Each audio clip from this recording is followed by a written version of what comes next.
Okay. That current read is pinned. Hello. Okay. How are you?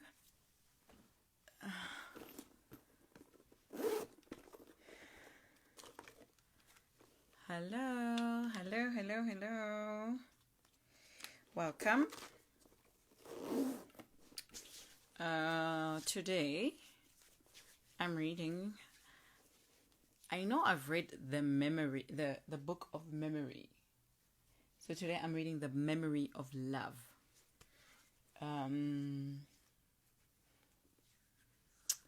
Have you guys, hello Lina, have you guys read it? Simule, have you read that? I've never read this. This is the cover. I love the cover. And again, it's an old book, so it is covered. Yeah. Hold on, let me just get my bottle of water. Sorry.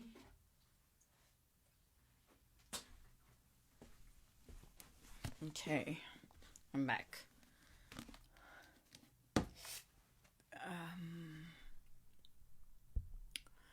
How are you? How are you? So I'm going to read the back of the book. This was, it was a suggestion from a Twitter friend. I wonder who that is. But this was bought in...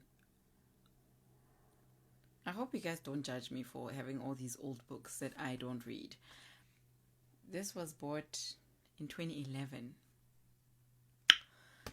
And I haven't read it. I don't know if it's my camera that is making me appear to be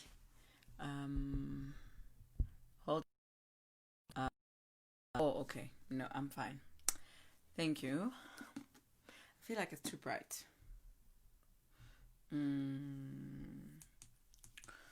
But anyway, how are you guys? How's everybody? I'm going to read the back of the book. There is a lot of praise on this book. And I think the reason why I bought this book was because the person who suggested the book, I think it was a thread. Back then, 2011, it was a thread. It wasn't a thread between one person. It was just a whole bunch of people suggesting African authors to read. And this friend, who's probably a former friend now, yeah, I'm petty sometimes, but anyway, they suggested this book, and I did write in here suggested by a Twitter friend. So I think I do remember that. But I'm going to read the back of the book, and then I'm going to start reading, and then I will stop at 5:30. I don't know if you guys have read this book, but yeah. Naledi says, I have a couple of books that I have bought as well, and I haven't read yet. Yeah, like most of there's a lot. But we keep on buying new books. And this is my June stash, which I should be reading. So, yeah. And some of these are new. Some of them are bought from 2009. But eventually we'll get there. This is how brown the book is. And it was bought brand new. And then I covered it. Yeah. Hello Tumelo. Tumelo says, I've read one of her books, but not this one. Oh, okay. And by the same author, the Devil That Danced on the Water and Ancestor Stones. So, the back of the book reads like this. And the Daily Mail said, intelligent, engrossing, and beautifully crafted about this book. Okay, so this is the back of the book. Freetown, Sierra Leone. Is it Sierra Leone or Sierra Leone? Oh, okay. Ancestor Stones is the one. Okay. Oh, all right. I wonder how many books does she have now. But yeah. So the book is set in Freetown in Sierra Leone. A devastating civil war has left an entire people with terrible secrets to keep. In the capital's hospital, Kai, a gifted young surgeon, is plagued by demons that are beginning to threaten his livelihood. Elsewhere in the hospital lies Elias Cole, a university professor who recalls the love that obsessed him and drove him to acts that are far from heroic. As past and present intersect, Kai and Elias are drawn unwittingly closer by Adrian, a British psychiatrist with good intentions, and into the path of one woman. The Memory of Love is a heartbreaking story of ordinary people in extraordinary circumstances. I don't know about a British psychiatrist who's got good intentions. Amazon search finds about 6. Oh, okay. So she's got like, so this was probably her third, and then 3 other books followed after that. And this was a 2010 publication. Okay. But yeah, as I said, this was suggested by a Twitter friend all those years ago. Okay, maybe let me read but this was a long time ago, so it's probably changed now. But Aminatta was born in Scotland and raised in West Africa. Her first book, The Devil That Danced on the Water, was shortlisted for the Samuel Johnson Prize in 2003. Her novel Ancestor Stones was winner of the 2008 Hurston Wright Legacy Award, the Literaturpreis in Germany, and was nominated for the International Impact Award and selected by the Washington Post as one of the most important books of 2006. In 2007, Vanity Fair named Aminatta as one of Africa's most promising new writers. Aminatta has also written for magazines and newspapers, radio and television, and presented television documentaries on Africa's history and art. Aminatta Forna lives in London with her husband. So this is a Bloomsbury book. Chapter 1 reads like so. Hello. Hi everybody. Welcome. So I'm reading Aminatta Forna's The Memory of Love today. Thank you for joining me. Hey friend. Hey Zaida. Chapter 1. On the iron-framed bed, a single, scant sheet has molded itself into the form of the human beneath.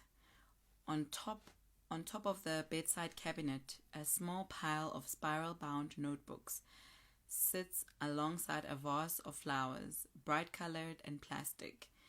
The notebooks are worn from handling, the leaves rippled with damp. In the atmosphere of the room, the memories of a man float and form. The man in the bed is telling a story. His name is Elias Cole. Adrian listens. He is new here. Elias Cole says, I heard a song, a morning as I walked to college. It came to me across the radio playing on a stall I passed. A song from far away, about a lost love. At least so I imagined. I didn't understand the words, only the melody. But in the low notes I could hear the loss this man had suffered. And in the high notes I understood too that it was a song about something that could never be. I had not wept in years.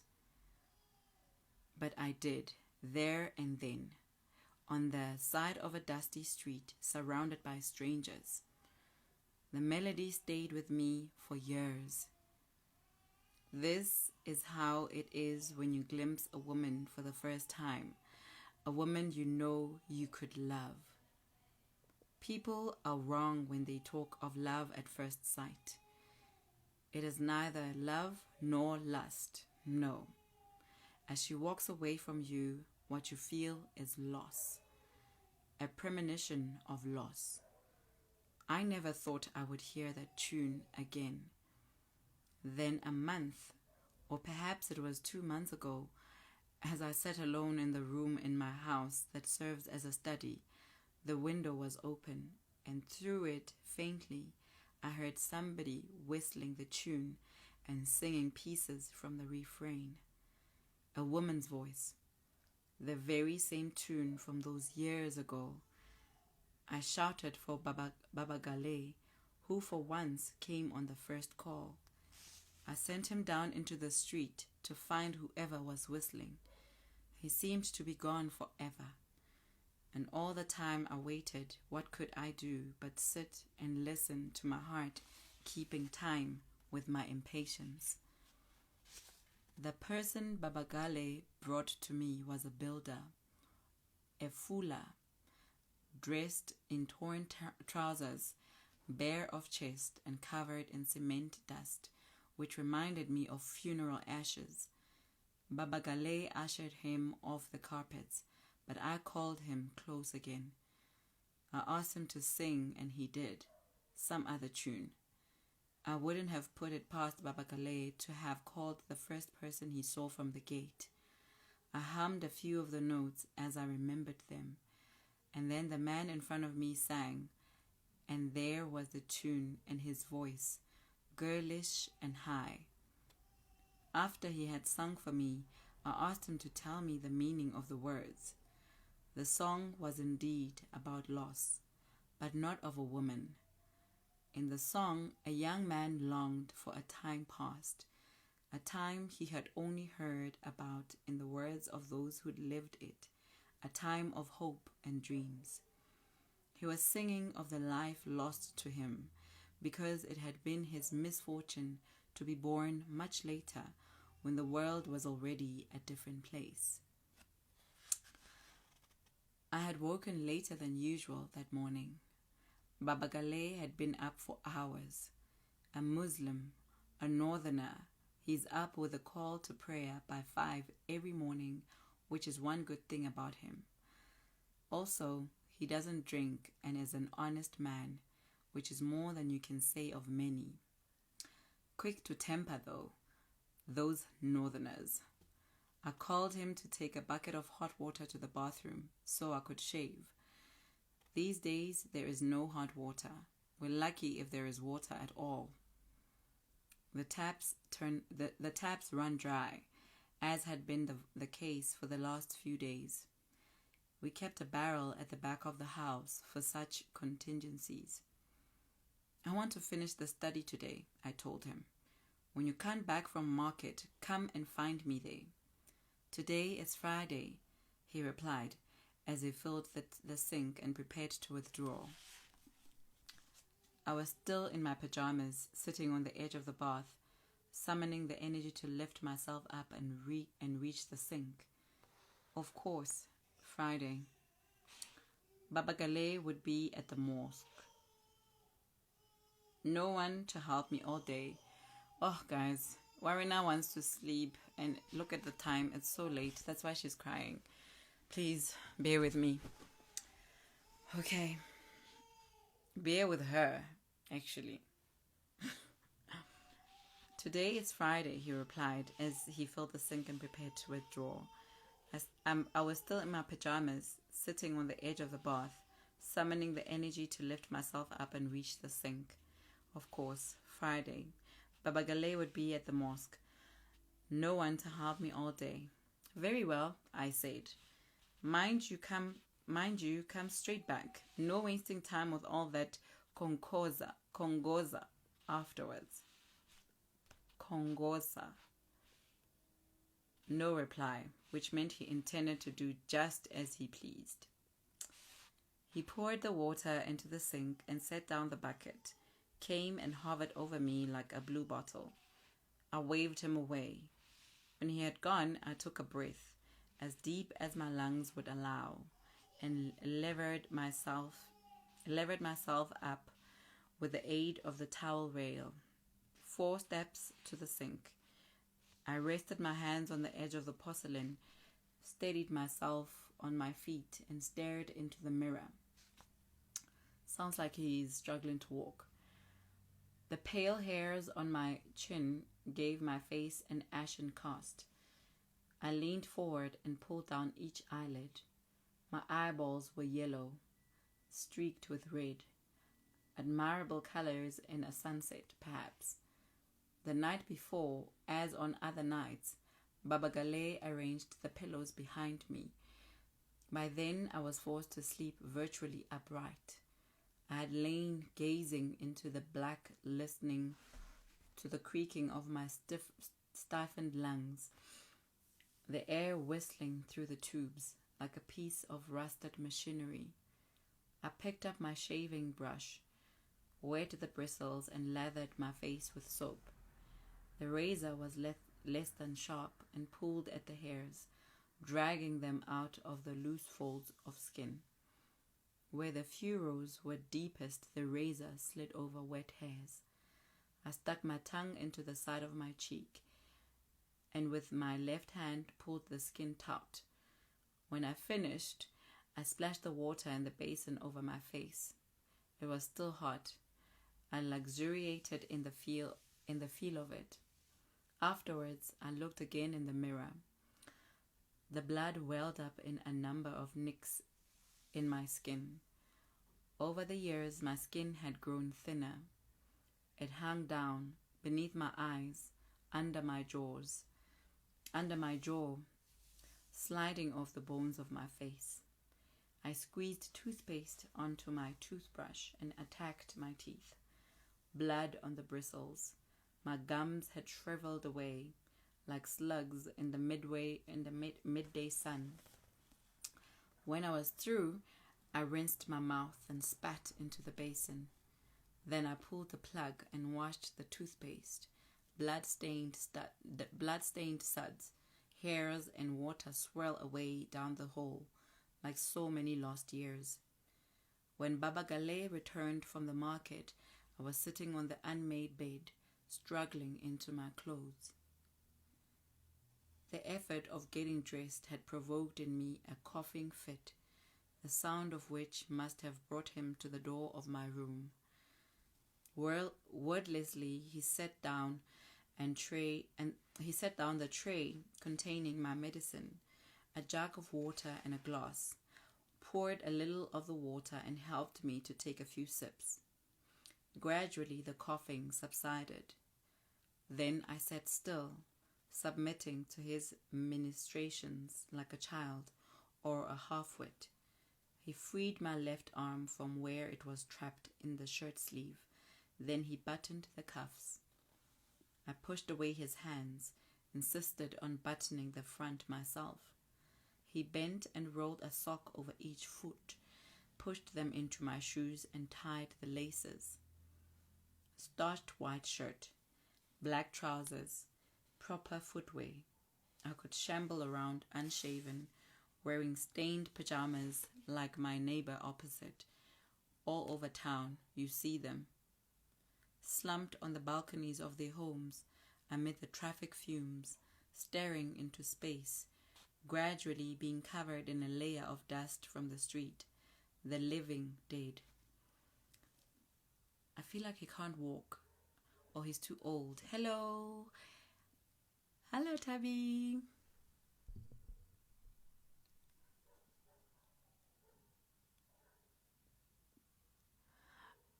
Tumelo says you read with great confidence. High school English literature periods must have been a breeze for you, ne umpile.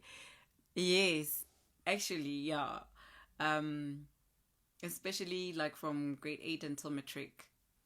Yeah, and sometimes I was teacher's pet. But yeah. Tumelo. So for those who just joined, I'm reading Aminatta Forna's The Memory of Love. At the end of this, I will also read the back again for those who missed it. And yeah, just to recap. So I think the first main character, I don't know, I feel like he's not walking. He's unable to take care of himself.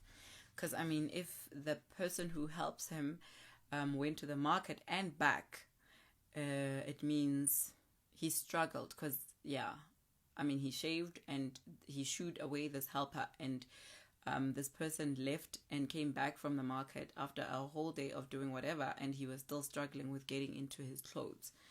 But yeah, his name is Elias Cole, and Baba Gale is his helper. As I left the room, I caught a glimpse of my own reflection in the dresser mirror. A straw man in the half-light. The shirt and trousers billowed out above and below my belt. Every week I pulled the belt a notch tighter. A smear of blood on the collar of the shirt. What to do? I could not go through the effort of changing my clothes again. I expected no visitors. Baba Gale came to tell me he was leaving. He was dressed for the mosque, wearing a long jalaba of pure white, leather sandals, and an embroidered round hat of deep blue. It occurred to me, not for the first time, how easy it would make life to be able to dress like that. Each day, Baba Gale performed his simple duties. On Fridays, he took his place in the second row in the mosque. A day off every other week. Once a month, he went to visit his wife. Though they had long since gone their separate ways. Only last year he'd paid for a new roof and window frames. Together, they drank coffee and spoke of their grandchildren. Before he left, Baba Gale returned carrying another tray, this time holding a thermos of tea, a loaf of fula bread, margarine, a pair of hard-boiled eggs. He poured me a cup of tea and loaded it with sugar. Like all his kinsmen, he holds to the belief that sugar is heartening. He walked the length of the room, partially drawing the curtains against the coming heat, left without speaking again. I don't like that much sugar. 2 is enough for me. Hello, everybody. He is old, but also has some lung condition. Oh, okay. So Ms. Weiner has read the book. Okay. Hi, Lit X Space. Hello, everybody. Hi, Presiding by Desire. Aminatta characterization is brilliant. You get to feel their every emotion. Writing is very descriptive, poetic, and lyrical. I like this Baba Gale. Yeah. He's quiet. I sat for a moment or two sipping the tea, aware of my sudden solitude. Thoughts like weevils burrowed into my brain. Burrowed. Nothing I did could shake them out. At night they forced me awake, just as often as my bouts of breathlessness. Okay. There is nothing new in this, I'm sure. A condition of age. A consequence of insufficient occupation. White painted walls. Dark wood floor. Parquet. It had cost money to have that laid. Over by the window, visible beneath the coat of wax. A parallelogram of bleached wood where the sun entered. A fringed, dark red rug with its own matching diamonds of lightened wool. A pair of planter's chairs bought from the Forestry Commission 30 years before. He's very old. Tooled red leather pouffets, cracked and mildew stained. Increasingly, I found it hard not to look around the place and do the sums in my head of what it might all fetch in a sale. One day I watched Baba Gale shaking out the curtains, wiping down the arms of the chairs with a damp cloth. I wondered if he was thinking the same. The thought got me going, and as the day wore on, I became preoccupied with the matter of my library. The volumes on the shelves amounted to hundreds. I decided to set myself the task of deciding which ones were worth keeping. The rest could go to the university library. A donation. That was the way to do it. This new angle on the idea invigorated my project with purpose. We are like caged pets, we, elderly, like mice or hamsters, constantly reordering our small spaces, taking turns going around and round on the wheel to stop ourselves from going mad. A year ago, I'd ordered the whole interior of the house redecorated. 2 painters arrived with dust sheets and set up their ladders. From time to time, I'd mount the stairs to check their progress, make sure that they didn't spill paint on the parquet floor, but also to watch the pair of them balanced perfectly on a single board suspended between step ladders while they painted the ceiling. They talked between themselves, all manner of subjects. Proletariat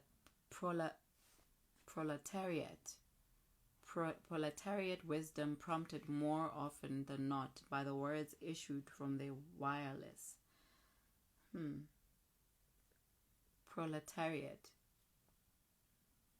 I don't know what that word means, but yeah, since it's wisdom, I'm sure it means a lot of wisdom, prompted more often than not by the words issued from the wireless. Okay, so yeah, I understand. Thoughts like weevils makes me think about a story I read where someone talked about how there were weevils in the food they were fed. Wish I could remember what book that was. Oh wow.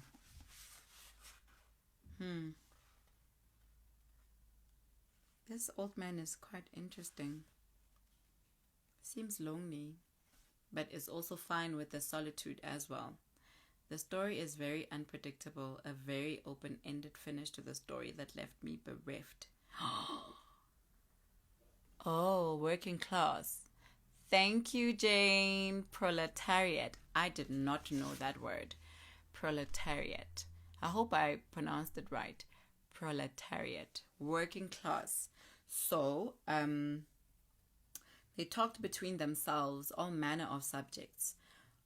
Working class wisdom prompted more often than not by the words issued from their wireless.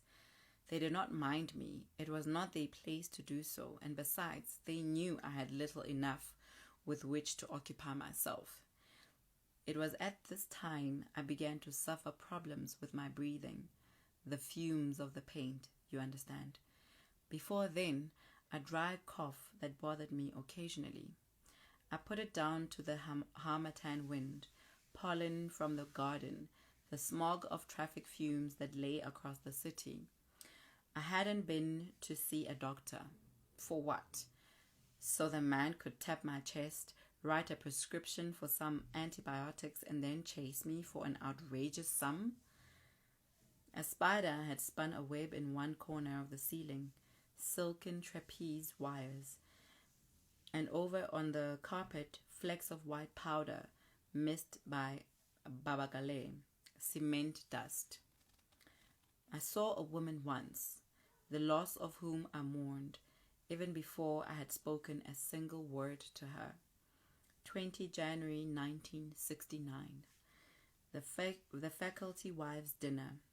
We, the bachelors, gathered together at the bottom of the lawn, a patch of untended weeds. On the other side of the grass was the reception line. I was listening, or at least making the appearance of it, to my companion complain about the reallocation of space in the faculty building. He had lost out, which was a shame, no doubt. I looked away towards the arriving guests. She wore a blue gown, and as she descended the stone steps to the lawn, her fingers plucked lightly at the fabric, which clung to her in the heat. I watched her and felt a surge of feeling. that then nameless emotion. The first conscious thought I had came moments later, and it struck me like a blow. The man coming down the stairs a pace behind was her husband. Within a few yards of the receiving line, I saw him move away. Not her husband.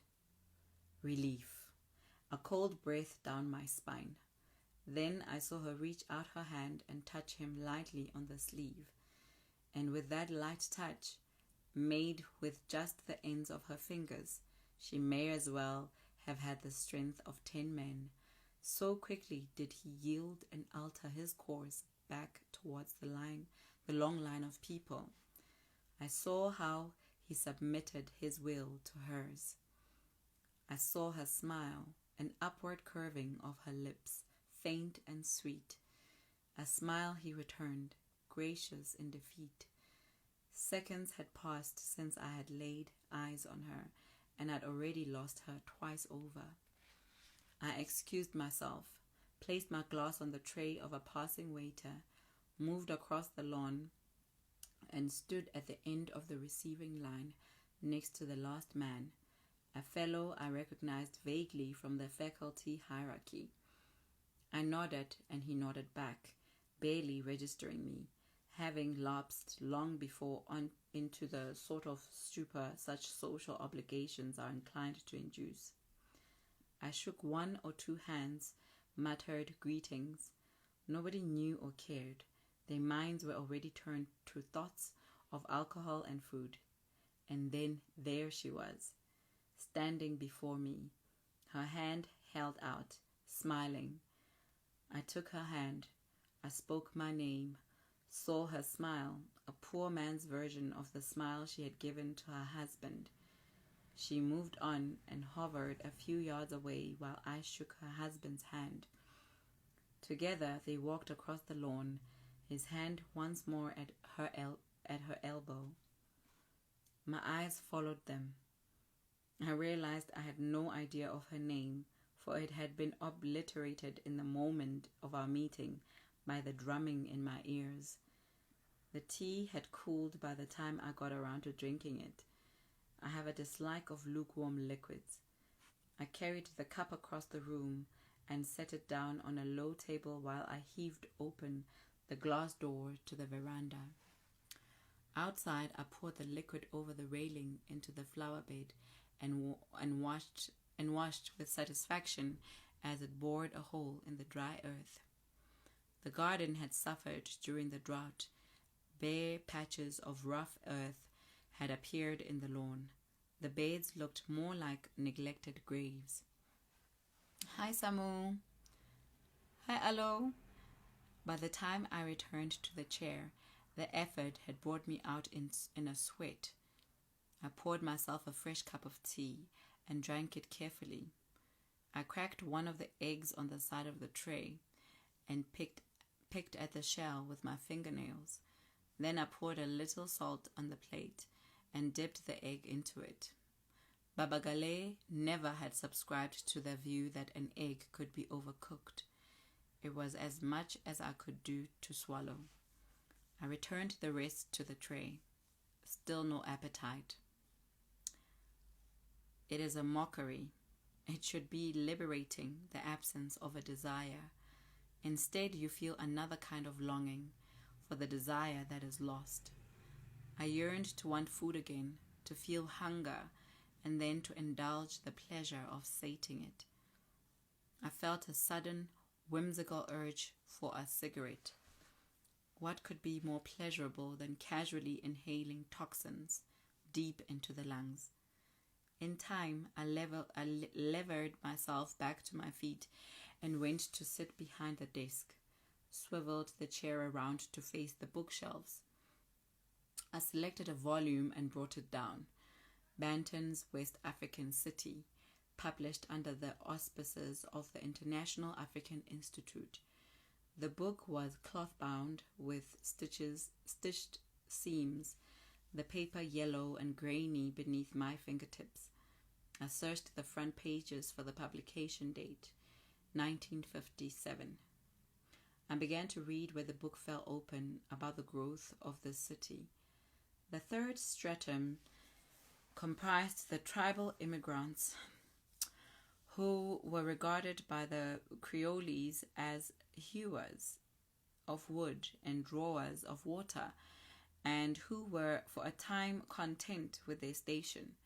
I turned back a page. They called them unto whom, quoting from Psalm 95, unto whom I swear in my wrath that they should not enter into my rest. In the margin were scribbled some words. Had I not been as familiar as I was with the hand, I would have struggled to decipher the words. Give me a full belly and a hammock, and I shall enter my own rest. Julius. It had been a habit of his, typical of the man, to enter marginalia into a borrowed book. I closed the page, took a few minutes to bring control to my breathing. I leaned over the desk and let the book drop into the cardboard box by the side of the desk. So that's the one that he's giving away. The next volume I picked up was Lethbridge, Banbury's book on these parts. Now this one was actually worth something. A handsome, deep red volume. On the cover, a gold engraved image of an elephant and a palm tree. Hard card leaves. Black and white illustrated plates, each one protected by a leaf of tracing paper.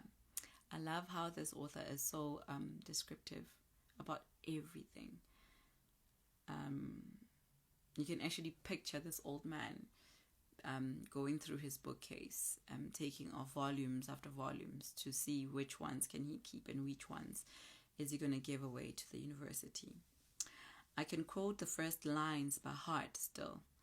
Why I went to S is either here nor there. Perhaps I took that step from that insatiable wish to see the world, which so ardently possesses many Englishmen, or perhaps I was actuated by an ambitious desire of obtaining promotion in a service in which success is popularly supposed to come specially to those who depart from the beaten track in search of it. A tutor who knew my love of books gave it to me, a visiting fellow from a Scottish university. A first edition published in 1888. It arrived in the post some months after he completed his research and sailed out. I remember that when he drank, he liked to recite a rhyme, one about the last colonial governor. Beresford stew makes me puke, but in the protectorate they expectorate. I laughed to humor him, and later again because he would urge me into drinking, behaving as though sobriety on the part of either of us was an insult. That January evening I watched her, she and her husband. They moved through the party with ease, never alone for more than a few moments. Once I stood on the fringes of a group, beyond the edges of the circle, out of the light, but so close I could have reached out and touched her. Her husband was recounting some incident. There was laughter from everyone except me. So he has a crush.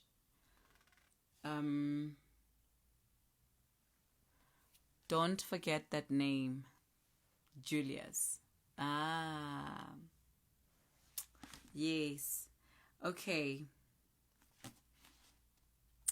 Guys, okay, so I'm done with the reading. I'm gonna stop because now I'm like excited about this book, but I won't be reading it anytime soon. But I actually, now that Ms. Wana has mentioned that we mustn't forget that name Julius, who actually did an inscription on the book, the one book that he's deciding to give away as part of his donation to the university. I feel like this is a love triangle, like a bad one, because at the back of the book it said, Freetown, Sierra Leone, a devastating civil war has left an entire people with terrible secrets to keep. In the capital's hospital, Kai, a gifted young surgeon, is plagued by demons that are beginning to threaten his livelihood. Elsewhere in the hospital lies Elias Cole, a university professor who recalls the love that obsessed him and drove him to acts that are far from heroic. As past and present intersect, Kai and Elias are drawn unwittingly closer by Adrian, a British psychiatrist with good intentions, and into the path of one woman. The Memory of Love is a heartbreaking story of ordinary people in extraordinary circumstances. So now my imagination is just running wild. But I think, it's very unpredictable. I love this. I love how stories end up, and how some stories end up leaving you with a question mark, and then you end up deciding if this is what would have happened. I think Kai is a lava of the Kai and Elias were in love with the same woman. That's it. That's what I think. But anyway, Ms. Weiner is teasing us. Now I want to read the book. I'm keen to read it now. Yes, I think Kai, because he is the surgeon, right? But if he's a young surgeon, then it means oh my goodness, Kai might be the son to this wife and husband pair, right? And then this one woman, dun dun dun, you are wrong, babes. Oh, Ms. Weiner. Now oh my gosh. Okay, for those who just came in, hi Bongani, how are you? There are different generations. Yes, I think, so with the war, he ended up getting hurt. What is his name? Elias. He got hurt, and then he ends up in hospital. And then the wife, oh my goodness. Hey guys, my imagination. Hi. I'm good, thank you. I just finished reading from The Memory of Love by Aminatta Forna. Yo, guys, this is amazing. And this is what The Guardian said. Brilliant. A remarkable novel. Forna's characters are so well drawn and so universally authentic that is the Times. And the first one was Helen Habila, who said it was brilliant and it was a remarkable novel. So, my imagination is just running. Please read it. I'm on my knees. Are you laughing at us, Ms. Weiner? Ms. Weiner. Oh, that's wrong. Okay, maybe October and November, guys. We're going to be reading so many books. I'd love to read this book. I've seen a couple of our bookish friends who have read it. Yeah. So, for those who missed it, please go onto the IG. I'm going to load this onto IGTV. It will be saved, and I've read the back up of it as well, so that you can see what it's about. The Times Literary Supplement says, extraordinary. Forna's melancholy prose floats on an awareness of the loss suffered by each character. To read The Memory of Love is to experience, not simply learn about, the inner existences of its characters. Woo-wee. Guys, The Memory of Love captures, alongside the betrayal, is the firebrand generation of African intellectuals of the 1960s, educated in the West, who returned to their home countries filled with ambitions to make the world a better place. The Independent, one of my best reads so far. Wow. See, and it's only June, and Ms. Weiner is already how many books have you guys read, actually? I think on my Goodreads, I'm 3 books ahead, but that's 3 books ahead of my 12 books per year schedule. Yes, I'm 12, and that's it. 1 book a month. But obviously that doesn't happen sometimes, because in March I read 3. Have you thought of creating a YouTube channel and uploading your live reads there? Friend, YouTube, I'm learning. I do have a YouTube channel. It's Bookamoso Book Club. There are no subscribers yet. So there is nothing on it as well. I'm watching all these YouTube. Maybe I must just upload and then I'll go along, because the first upload I'm like watching all these things and I'm nervous and maybe I must just start and upload. But I'm learning how to edit. Yo guys, it's a pandemic, guys. But yes, I will I'm gonna upload Mo's reading as well on there. But yes, friend, let's all head over there and hit subscribe, so that you can force me to upload content, ne? Yes, guys. Ish. So Bookamoso Book Club does have a YouTube channel. Ms. Weiner has read 16 books. That's Ms. Weiner, I think my current read is going to be my best read of 2020. What book are you reading, Samole? Hey, and you must share, Pela. You must share and tag us so that we can reshare, so that we can see what you guys are reading. So, today I got my one part of the delivery for you, for Loot. I got my book, which I bought on Loot. What's everyone reading? Bongani says Bongani is on book 17, currently reading The Cry of Winnie Mandela. Okay, She Would Be King. That's what Simula is reading. Okay, so Zaida is laughing at the fact that I'm okay with my reading, like being set at 12. I'm just being cautious and not pressurizing myself. So I got this on Loot last month. So they wouldn't release this one because I paid for Jamil's Kamir, The Makings of a Waterslam. Yeah. So that book is now out and now they've released it. But now they didn't deliver the books together. Imagine. Now the FedEx guy is going to come twice this week because Kamir was a different order or package or whatever. Or they didn't do one packing slip. That's the one thing that I don't like about Loot. They're cheap, they're convenient, and everybody can do pre-order on there and we pay and whatnot. But anyway, that's today's order.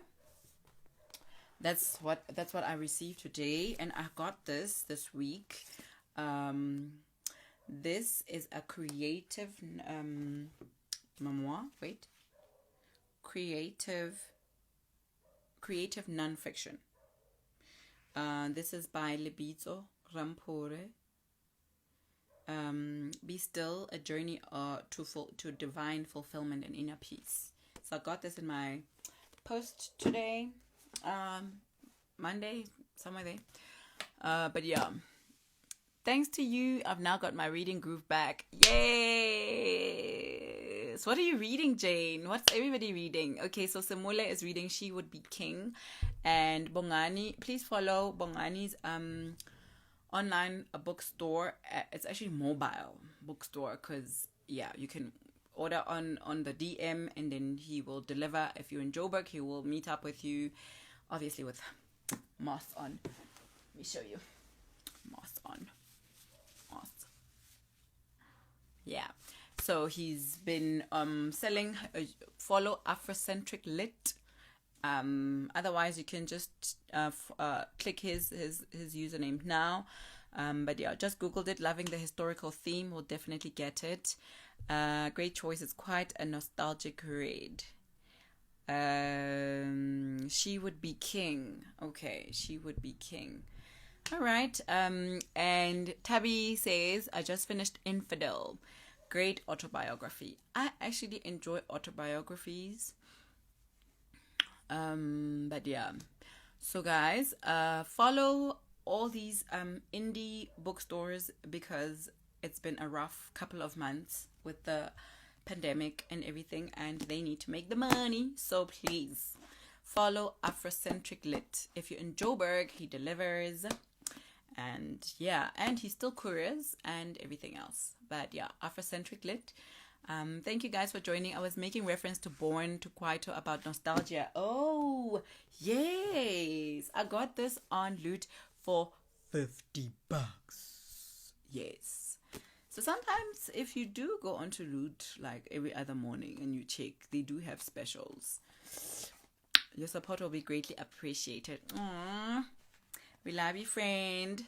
There's a lot of pictures from Bozola, Zola 7. There's nice pictures in there. Guys, nostalgia ekanakan. Atama fukati. Bona bu nto. Bo abashante. Laba bona. Bona tandiswa. Oh, batong tandiswa. King Ta. Bongo mafini. So yeah, you can. Oh, Brenda Fuzz. Queen. Yay, Bukabelo. Hey, everyone is in there. Trumpy. So it's a nice book. And it's a Blackbird Books title. So yes. I think Bongani also has this, but yeah. Okay, guys. I think we are done for the day. That was my read of The Memory of Love. They even created a Kwaito playlist on iTunes. Okay. I actually must. I'm on Spotify. Ugh. Friend, I'm on Spotify. I love Spotify. I have to be honest. Oh, so Bongani says he does have Born to Kwaito. So you can contact him and order yours. But yes, guys, that was today's reading, and I will stop watching all these YouTube videos, and I'll just send like one video, like an intro video without anything. But yes, subscribe. Bookamoso Book Club is on YouTube. Yes, let's get the content out, and maybe after 400 hours of watching time, we will get monetized. Check. So yes, guys, today, thanks for making my day with that read. We need to talk on WhatsApp. Okay, I just remembered. Okay, bye guys. See you guys on Chicken Natives. It is Poetry Week. So if you're not into poetry like me, I need to learn to get into this. But the Chicken Natives are having a takeover with some amazing poets. Like amazing. Just check their page at Chicken Natives. They're going live now in 5. 6 o'clock every evening. But thank you guys. Jane, let's DM, please. I want to know what you've been reading. Okay, thank you, Tabby. Bye guys.